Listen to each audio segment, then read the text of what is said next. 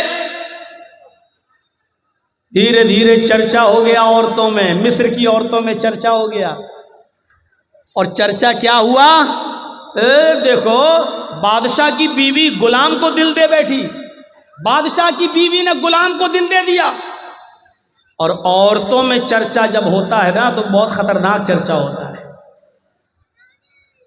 کوئی بات آپ کو جلدی سے پورے علاقے میں پھیلانا ہو تو 2-4 عورتوں کو بتا دو, شام نہیں ہوگی پھیل جائے گی. عورتوں میں چرچے بہت جلدی ہوتے ہیں. وہ ایک واقعہ سنا ہے, ایک آدمی دیکھنا چاہتا تھا کہ میری بیوی کا پیٹ کتنا مضبوط ہے, اس کا ہاضمہ کیسا ہے, اس کوئی بات اپنے دل میں رکھ پاتی ہے, سنبھال کر کے نہیں رکھ پاتی. ایک دن گیا اور تربوز کاٹ کے لایا اور تربوز کو دوپٹے سے ڈھک دیا. تربوز لال رنگ کا تھا, اس نے دوپٹے سے تربوز کو ڈھک دیا اور لال رنگ نے اس دوپٹے کو لال کر دیا, اور ایسے لے کر وہ اپنے گھر میں گھسا. اس کی بیوی نے کہا یہ کیا ہے؟ اس نے کہا چپ چپ چپ چل چل رک. وہ گیا اور الماری میں اس نے تربوز رکھ دیا, کٹا ہوا تربوز. بیوی نے کہا دے کیا ہے اس میں, دکھاؤ مجھے کیا ہے, کیا لے کے آئے ہو؟ اس نے کہا دیکھو تم میری بیوی ہو, تمہیں ہم صحیح بتا دیتے, بیوی سے کوئی بات چھپانی نہیں چاہیے. ایک آدمی سے لڑائی ہو گئی تھی میری, میں نے اس کی گردن کاٹ دی, میں نے اس کا سر قلم کر دیا,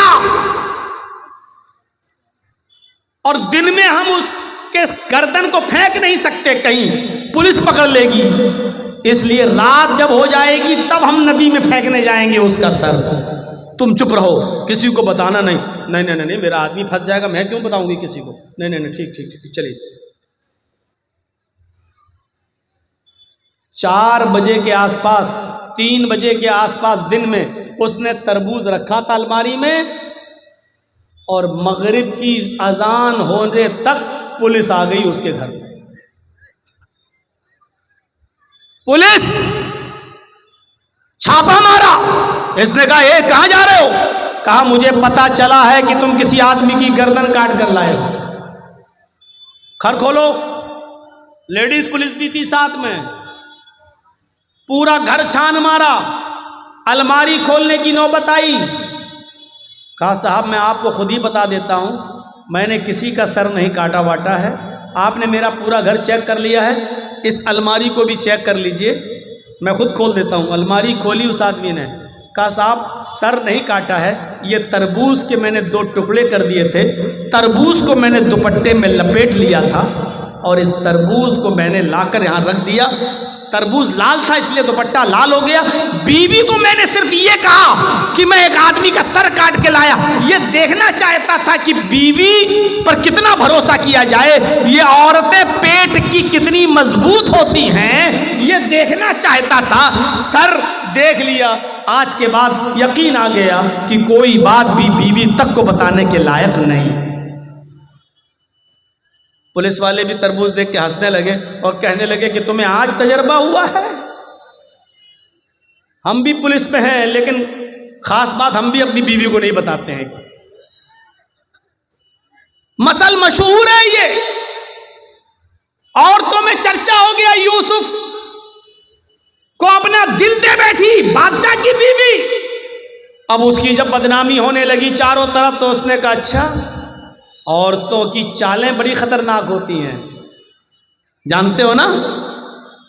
اور نہ جانتے ہو تو میں آپ کو بتاؤں, میری ماں بہنیں ناراض ہو رہی ہوں گی, یہ مولوی کیا کہہ رہا ہے, غصہ مت ہوئیے. قرآن نے خود کہا ہے ان کیدکن عظیم, ان عورتوں کی چالیں بہت خطرناک ہوتی ہیں.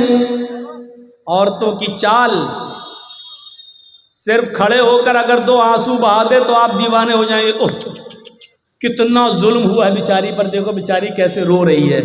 ارے اس کے آنسو ہی میں تو سارے ظلم چھپے ہوئے ہیں. کتنی جلدی آدمی, 4 طرف آدمی اور کھڑا ہو, وہ عورت رو دے بیچ میں تو چاروں کو ہمدردی آ جائے گی. بہن روتے نہیں ہیں, ارے نہیں نہیں نہیں, سب اس سے ہمدردی کرنے لگیں گے.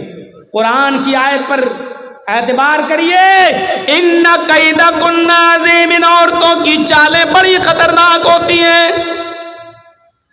اب بادشاہ مصر کی بیوی نے چال چلی, ساری عورتوں کی دعوت دے دی, ساری عورتوں کو بٹھا دیا, ایک ایک پھل سب کو سامنے پھل رکھ دیے, ایک ایک چھری دے دی اور کہا جاؤ پھل کھاؤ. ساری عورتیں کاٹ کاٹ کے پھل کھانے لگیں. ادھر یوسف سے کہا یوسف ان کے سامنے سے گزر جاؤ. یوسف علیہ السلام ان عورتوں کے سامنے سے گزرے. ان عورتوں نے جیسے ہی دیکھا یوسف علیہ السلام کے حسن کو, ان کی خوبصورتی کو, ادھر دیکھا ادھر پھل کے بجائے ہاتھوں پر انگلیاں چھریاں چلا دیں, انگلی کٹ رہی ہے.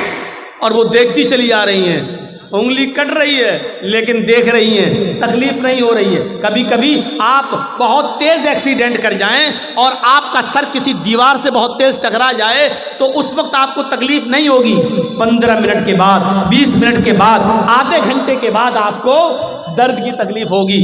ایسے ہی یہ عورتیں یوسف کے حسن کو دیکھ کر شستر رہ گئیں، ہاتھوں کی انگلیاں کٹ کٹ کے زمین پر گر رہی ہیں، لیکن ان عورتوں کو تکلیف نہیں ہو رہی ہے۔ اور انگلی کٹی نہیں تھی ایسے چھری چل گئی ہو نا، تھوڑی سی کٹ گئی، نہیں، قطعنا ایدیہن، عربی زبان میں قطع یقطع کے معنی کاٹنا اور قطع یقطع تختی کے معنی ہوتے ٹکڑے ٹکڑے کرنا۔ ان عورتوں نے اپنی انگلیاں کاٹی نہیں تھیں بلکہ کٹ کٹ کے گرنے لگی، ٹکڑے ٹکڑے ہونے لگی۔ الفاظ کی زیادتی معنی کی زیادتی پر دلالت کرتی ہے۔ ان عورتوں کی انگلیاں کئی جگہ سے کٹی اور چیخ کر کہنے لگی ما ھذا بشرا، ما ھذا بشر، یہ کوئی انسان ہے ہی نہیں۔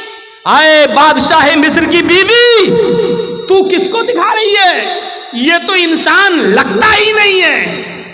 ان ھذا الا ملک کریم، یہ تو کوئی بزرگ فرشتہ نظر آتا ہے، یہ تو کوئی فرشتہ دکھائی دیتا ہے، فرشتہ دکھائی دیتا ہے۔ یعنی ابھی صرف بادشاہ مصر کی بیوی کا دل تھا، اب مصر کی ساری عورتوں کا دل آ گیا۔ اب ساری چاہنے لگی یوسف میرے ہو جائیں، یوسف ہماری طرف مائل ہو جائیں۔ اب بادشاہ کی بیوی نے کہا دیکھا تم تانے مارتی ہو نا، اب بتاؤ میرا کیا قصور ہے، بتاؤ میری کیا غلطی ہے؟ جو میں چاہتی ہوں یوسف سے وہی تو تم لوگ بھی چاہ رہی ہو، بتاؤ میرا کیا قصور ہے؟ اور وہی دھمکی دی بادشاہ کی بیوی نے۔ ذرا دھمکی سنیے۔ آئے عورتوں، آئے مصر کی، مصر والیوں، اگر اس لڑکے نے، اس جوان نے، اس یوسف نے اگر میرا ارادہ پورا نہیں کیا، میری بات نہیں مانی، اشارہ آپ سمجھ رہے ہوں گے، آئے مصر کی عورتوں، اگر یوسف نے میری بات نہ مانی، اگر میرا ارادہ پورا نہ کیا، میری بات نہ مانی اور میرے ساتھ وہ کام نہیں کیا جو میں چاہتی ہوں، اگر یہ میرے قریب نہ آیا تو اس کو سخت سے سخت سزا دلواؤں گی یا جیل کے اندر سڑوا دوں گی۔ جیل کے اندر سڑے گا، یہ جیل کے اندر اپنی پوری زندگی گزارے گا۔ جب یوسف علیہ السلام کو یہ دھمکی ملی کہ یہ کہہ رہی ہے اگر اس نے میری بات نہ مانی تو سخت سے سخت سزا دلواؤں گی یا جیل میں سڑا دوں گی، تو آسمان پہ نظریں ڈالی یوسف علیہ السلام نے اور اپنے رب کو پکار کر کیا فرمایا؟ رب السجن احب الی مما یدعوننی الیہ، اے میرے رب، اے میرے پروردگار، مجھے جیل کی زندگی زیادہ محبوب ہے، مجھے جیل میں جانا زیادہ پسند ہے، مجھے جیل میں رہنا زیادہ گوارا ہے، میں جیل میں پوری زندگی گزار لوں گا، مجھے جیل میں جانا زیادہ محبوب ہے، پسند ہے، لیکن وہ کام کرنا میں تیار نہیں، وہ کام گوارا نہیں جس کام کے لیے یہ عورتیں مجھے بلا رہی ہیں۔ یعنی ایک نہیں بلا رہی تھی، کئی عورتیں بلا رہی تھی ساری، تو کیا کہا؟ اے اللہ، جیل میں جانا پسند ہے لیکن وہ کام کرنا پسند نہیں جس کی طرف یہ مجھے بلا رہی ہیں۔ یدعوننی الیہ، جمع مؤنث غائب کا صیغہ، ایک عورت نہیں کئی عورتیں تھیں جو یہ کہہ رہی تھیں اے یوسف ہمارے پاس آ جاؤ، اور یوسف نے کہا اے اللہ مجھے جیل جانا پسند ہے لیکن وہ کام کرنا پسند نہیں ہے جس کام کے لیے یہ عورتیں مجھے بلا رہی ہیں، اب تیری مدد مجھے چاہیے۔ اور مدد کیا چاہیے؟ وَإِن لَا تَصْرِفْ عَنِّي كَيْدَهُنَّ، ان کی چالوں سے مجھے بچا لے، اگر تو نے مجھے ان کی چالوں سے نہ بچایا، اگر تو نے مجھے ان کی چالوں سے محفوظ نہ رکھا، اَسْبُ إِلَيْهِنَّ، تو میں بھی ان کی طرف مائل ہو جاؤں گا، میں ان کی چالوں میں پھنس جاؤں گا، میں ان کی چالوں میں گرفتار ہو جاؤں گا، وَأَكُن مِّنَ الْجَاهِلِينَ، اور جاہلوں نادانوں میں میرا شمار ہو جائے گا۔ یعنی عورتوں کی چالوں سے بچنے کے لیے یوسف علیہ السلام بھی دعا کر رہے ہیں اللہ سے کہ اللہ میں جیل میں چلا جاؤں گا یہ پسند ہے، لیکن وہ کام کرنا پسند نہیں ہے جس کی طرف یہ مجھے دعوت دے رہی ہیں، ہاں لیکن تو مجھے ان کی چالوں سے بچا لے۔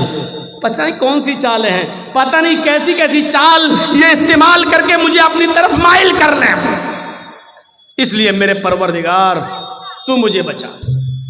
اور پھر بھی یوسف علیہ السلام چال سے بچ نہیں سکے۔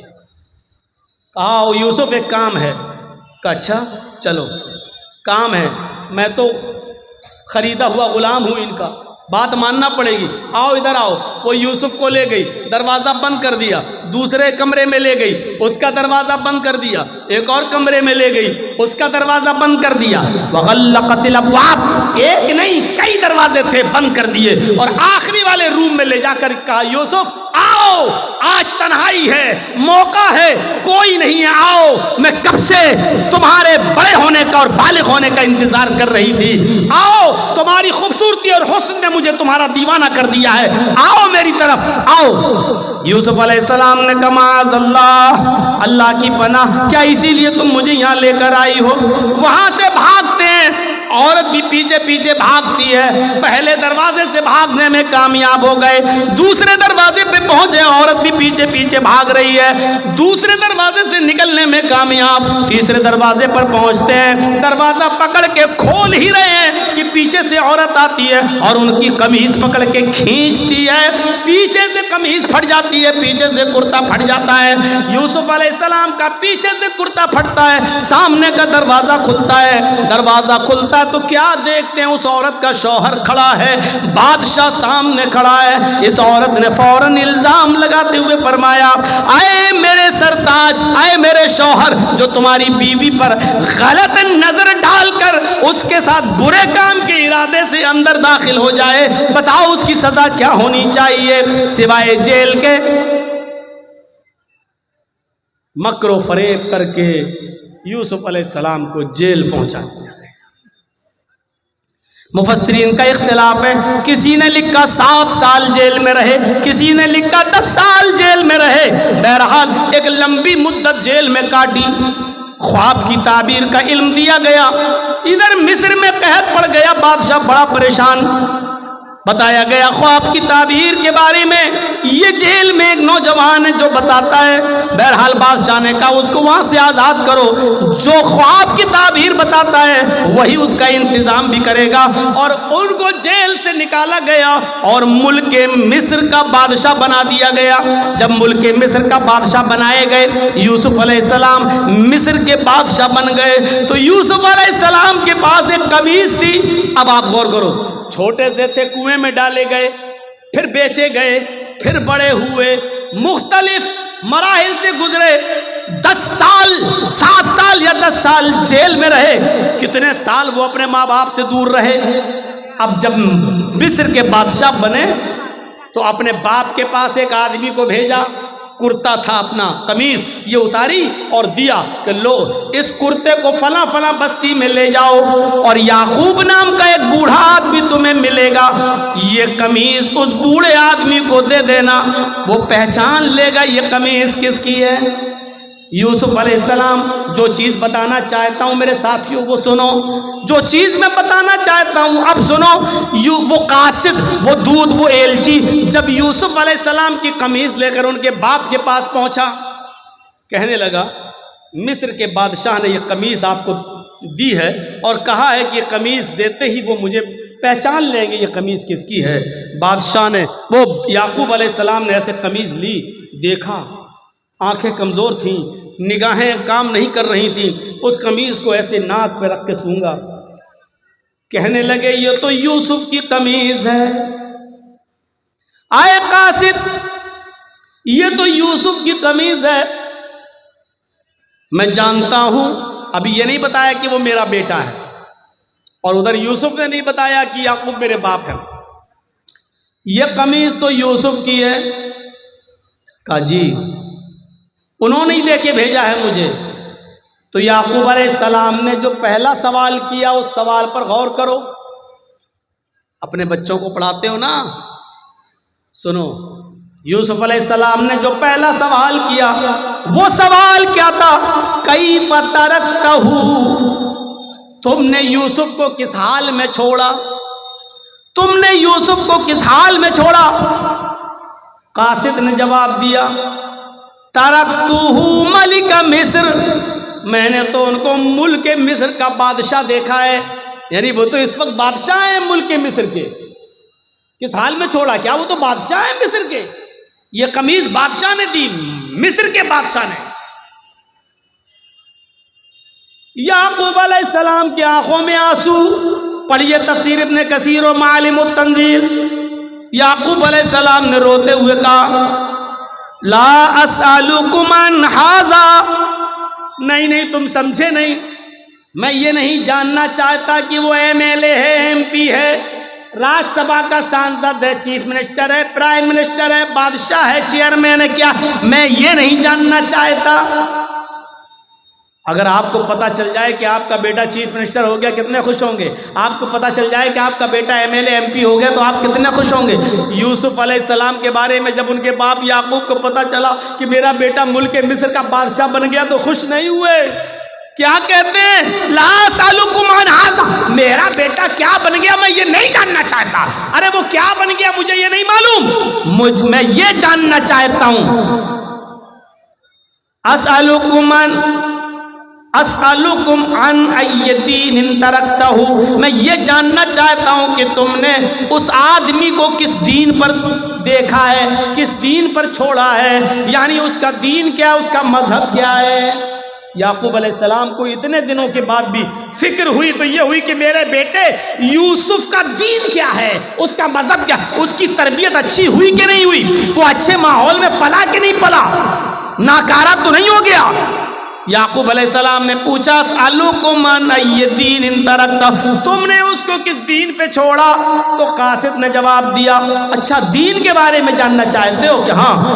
کہا قال یشہد ان لا الہ الا اللہ، میں اس کا دین نہیں جانتا، بس اتنا جانتا ہوں کہ وہ لوگوں سے یہ کہتا ہے کہ اللہ کے علاوہ کوئی معبود نہیں، وہ لوگوں سے یہ کہتا ہے کہ ایک اللہ کی عبادت کرو، اللہ کے علاوہ تمہارا کوئی معبود نہیں، اسی کی عبادت کرو، اسی کو سجدہ کرو، اسی سے مانگو۔ یعقوب علیہ السلام کہتے ہیں الحمدللہ، میں اپنے بیٹے کی تربیت سے خوش ہوں کہ اس حال میں اور بادشاہ بننے کے بعد بھی، مختلف مراحل سے گزرنے کے بعد بھی وہ اپنے رب کو نہیں بھولا، وہ اپنے اللہ کو نہیں بھولا۔ تو قرآن کی تعلیم اللہ کی معرفت انسان کو بتاتی ہے، یہ ہونا چاہیے ایک باپ کی ذمہ داری۔ آپ کا بیٹا ایم ایل اے، آپ کا بیٹا ایم پی، آپ کا بیٹا چیئرمین، آپ کا بیٹا پرمکھ، آپ کا بیٹا سباسد، آپ کا بیٹا سب کچھ، لیکن یہ بتاؤ کہ آپ کے بیٹے کی تعلیم کیا ہے، آپ کے بیٹے کا مذہب کیا ہے، آپ کے بیٹے کی دعوت کیا ہے، اس کا دین کیا ہے؟ کیا وہ یشہد ان لا الہ الا اللہ پڑھتا یا نہیں پڑھتا، ایک اللہ کی عبادت کرتا یا نہیں کرتا؟ یہ چیز ضروری ہے۔ اور جب آدمی یہ جان لے کہ ایک اللہ ہے، اسی کی عبادت کی جائے گی، تو پھر وہ اللہ کے علاوہ کسی کو رازق نہیں سمجھتا، اللہ کے علاوہ کسی کو سجدہ نہیں کرتا، پھر اللہ کے علاوہ وہ کسی سے ڈرتا نہیں، کیونکہ اس نے اللہ کو اپنا معبود مان لیا ہے۔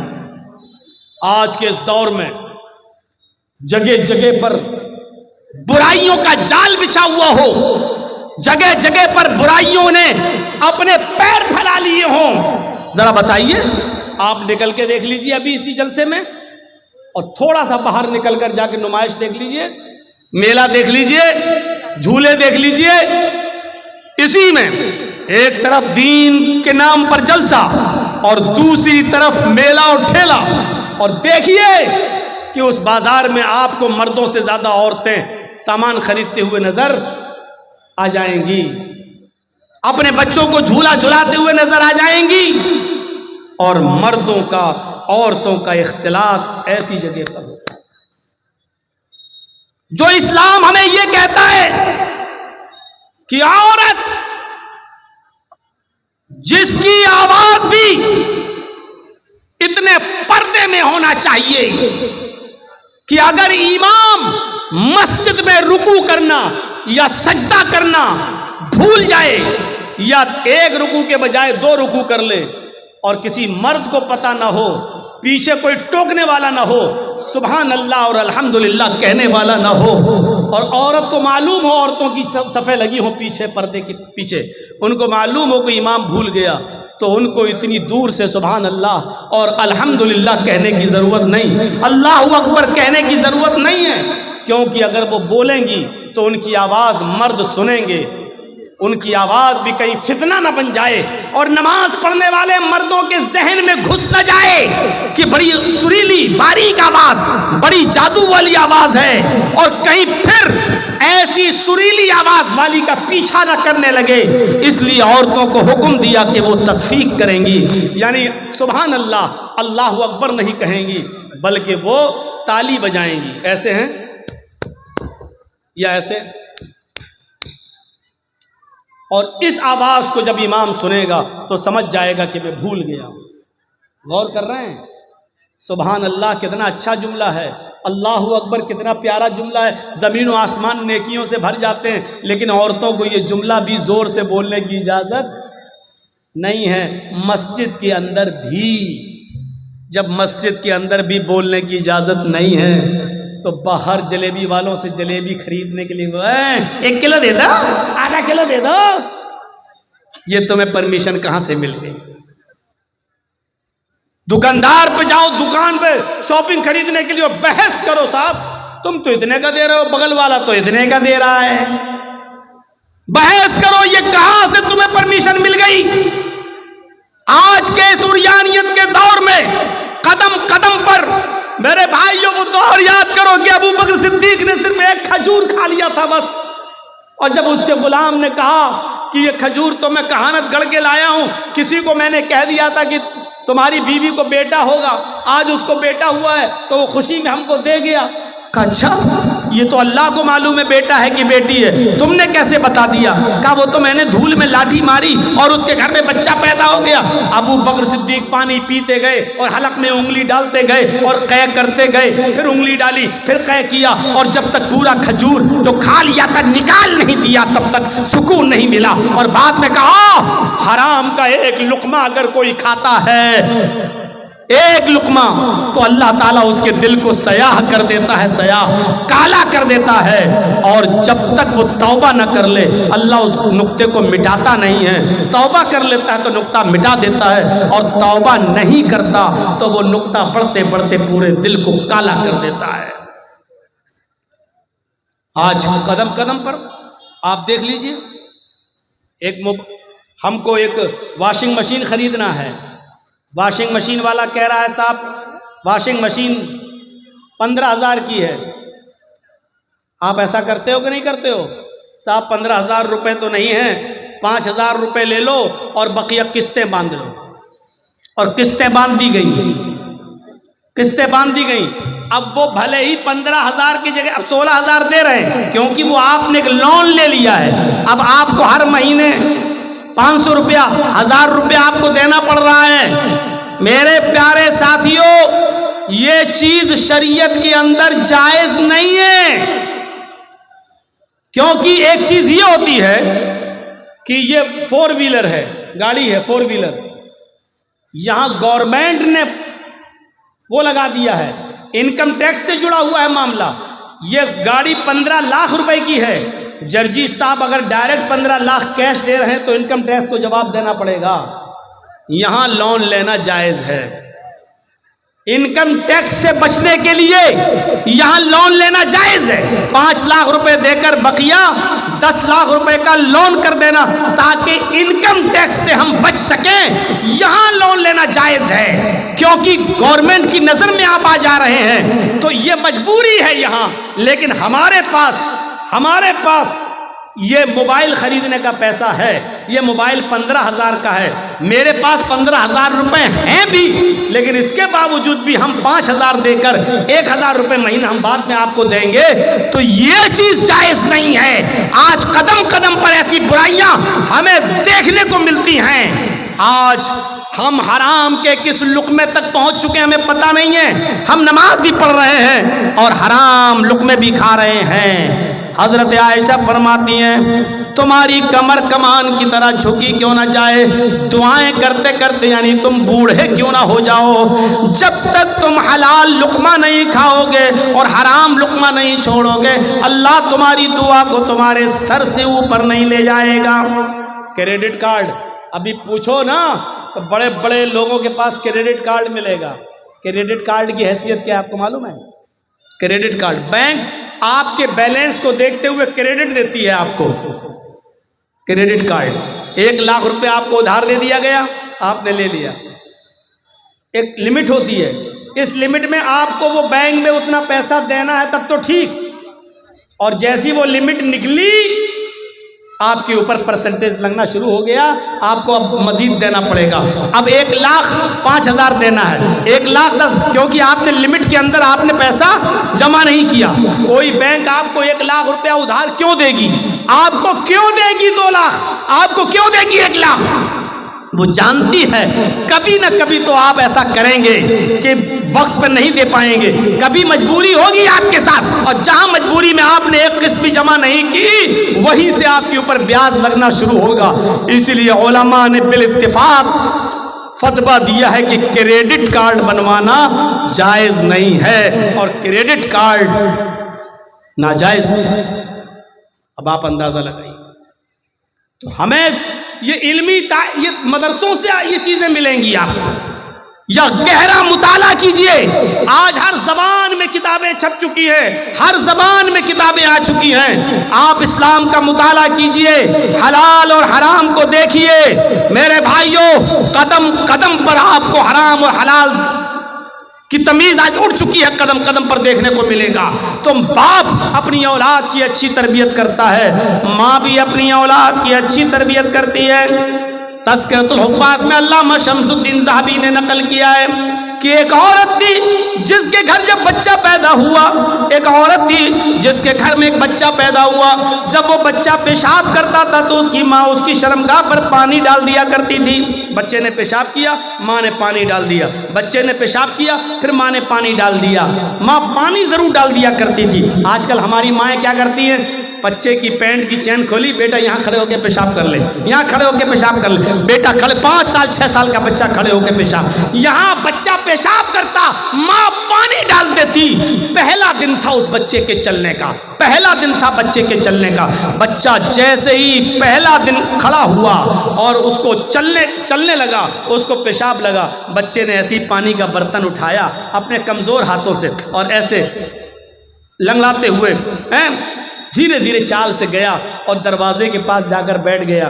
ماں دور سے دیکھ رہی کہ دیکھیں میرا بیٹا کیا کرتا ہے، وہ بیٹھ گیا، اس نے اپنا کپڑا خود اتار لیا، بیٹھ کے پیشاب کرنے لگا۔